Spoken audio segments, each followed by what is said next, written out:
reklāmas rullītes par burātāju apaviem. Tātad pirmais ir gumijotie. Gumijotie ļoti ērti, nelaiž ūdeni. Un mazgāju klāju. Jā, un var mazgāt klāju, jā. Ko es arī darīju? Jo tenisam tas vienmēr ļoti patīk. Otrais ir tāds audums, kas ūdeni laiž. Man speciālās, tas ir caurumīgi tādi. Sportiski ar caurumiņiem. Tas ir burāšanai. Reāli, jā, viņš neslīd un viņš laiž cauri. Ja tev vilns kājas ūdeni, tad viņš izlaiž cauri. Bet tevs labi skājas būs, tik un tā. Viņš varētu vasarai domās tāds variants. Denisam ir tāds jau, ka tagad nebūtu labi sastiprināt kājas, bet viņš galvenais, ka viņš neslīd un nesmērē. Jā, par melnošu, ir tāds zols, kas zīmē.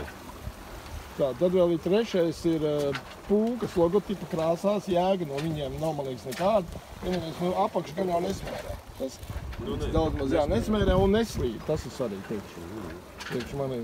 Un ceturtais ir plikas kājas, ka visu novelk nost, un ir sapcīt daudz burātāji, kas arī tikai plikām brauc. Jo pierod un neslīd un viss zināms un tīrs. Un tīrs, vienmēr, jā. Vienīgais pavēs. Tīrs. Tagad tā. Saulaina brīnišķīga diena.